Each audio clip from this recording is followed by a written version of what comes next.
Hi, Phil Aston here from Now Spinning Magazine with another little unboxing video. And this one I've been looking forward to doing because it's a band that, apart from this album, which is sitting strategically near me, is by Hanoi Rocks and it's Self-Destruction Blues. I bought this on vinyl back in 1982, I think. And it's the only album I've had by Hanoi Rocks. I saw the band in 1983-ish, I think, at the Mermaid Pub in Moseley in Birmingham. I think it must have been around winter time, and it's a very riotous gig. I think by the end of it, the audience was starting to burn the furniture in the open fire. Those were the days. Anyway, this box set, which is by H&E, which is part of the Cherry Red imprint series, is this, Hanoi Rocks from Cherry Red Records, and it's called The Days We Spent Underground 1981 to 1984. So before I give you a summary of what I think about it, let's have a look inside. This is Hanoi Rocks, The Days We Spent Underground 1981 to 1984. Great H&E Cherry Red clamshell box, nice and glossy, and it's what we used to expect now from this wonderful reissue label. On the inside, if I can get it open, is the booklet and the albums themselves. So we've got Hanoi Rocks is the first one. They were all single sleeves as far as I remember. I didn't have them all on vinyl, so I think the front and backs are exactly as they were. Oriental Beat, Self-Destruction Blues, which I think the text is slightly different than my vinyl version, but the back is exactly the same. Back to Mystery City, and then the live one, All Those Wasted Years. On the back cover is the 5 albums pictured and all the track listings, and then the booklet is mainly pictures from the time, but again, there's lots of, I mean, they are good pictures of the singles and stuff. All the credits are there. There's a few picture covers that are new to me, and again, all the credits for each album in turn. And I was beginning to wonder whether there was going to be any form of essay, more credits, etc. And there are. It's just basically two pages and giving a very brief history of the band. And that's it. But that is the box set for Hanoi Rocks, The Days We Spent Underground. That's The Days We Spent Underground by Hanoi Rocks, 1981 to 1984. 5 CDs and a nice little box set with a booklet, as you've just seen. The albums sound great. The remastering is really good.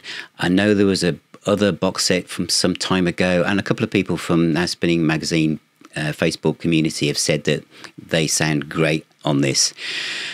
They're a great band. I remember, and some of you might remember this as well, if you're a certain vintage, that sounds that used to, I don't know whether Hanoi Rocks had said something against the US glam band Twitz's sister, but Dee Snider was always ranting and raving about coming over to London and going around Soho with a megaphone trying to find them to have a fight with them.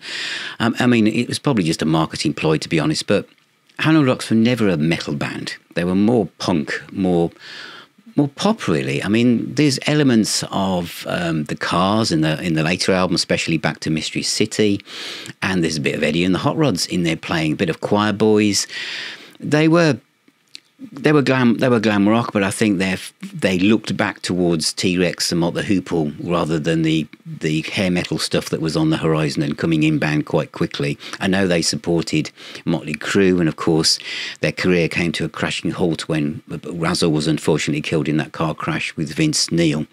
But this box set pulls together Bangkok Shocks, Saigon Shakes and Hanoi Rocks, which is a great album. And I think there's wonderful stereo separation on this record. You know, like a lot of modern albums are at 10 to 2, 10 past 10, you know what I mean? So there's hardly any stereo as we move towards the earbud situation or whatever. But this is kind of wider.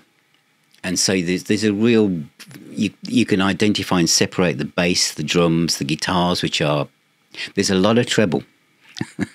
which is good for older ears to realise you can still hear all the treble. There's a lot of treble in the first album, especially, and the second one.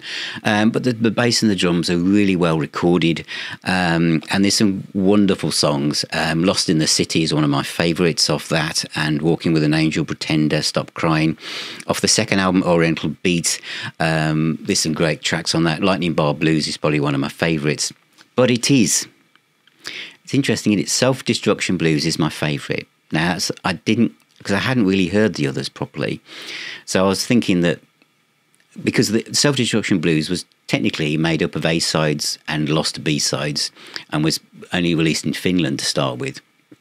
And but it still feels to me the ultimate album, although it wasn't recorded in that way. But "Love's an Injection," "Kill City," "Whispers in the Dark," "Taxi Driver's" fantastic. Obviously, "Beer and a Cigarette" is brilliant, and "Death by Christmas" obviously is a great little song as well. By the time they got back to Mystery City, they were obviously looking for a different kind of production team, and I wonder if they wanted Ian Hunter, because obviously they were Mop fans, and they ended up with Over and Watts and Dale Buffin to produce this album.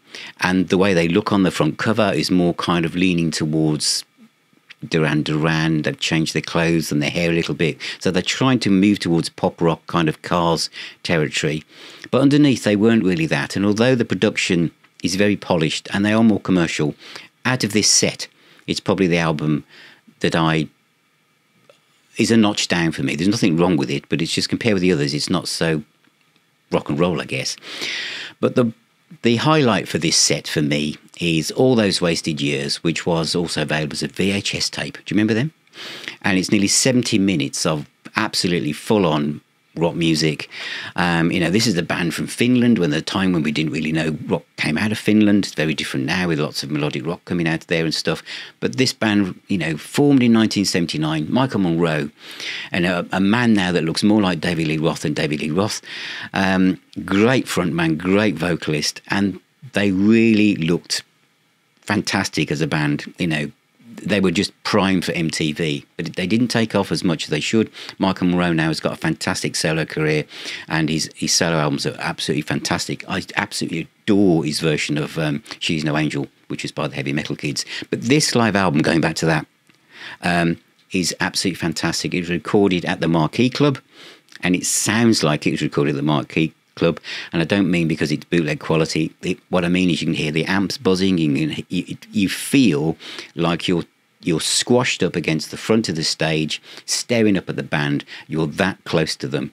And this is where Over and Watts and Dale's production, because they also did this one, is absolutely fantastic. It's an absolutely raw rock and roll experience, and it's just loud guitars, great melodies. You can hear the excitement and the emotional and physical aspect of this music live on this album. And if you're new to Hanoi Rocks, this is a fantastic place to start. And if you're a fan and you've lost touch, it's a fantastic place to start. So this is highly recommended. It's out now on Cherry Red Records, H&E imprint, and it's superb. So thank you for watching, thank you for being here, thank you for supporting me.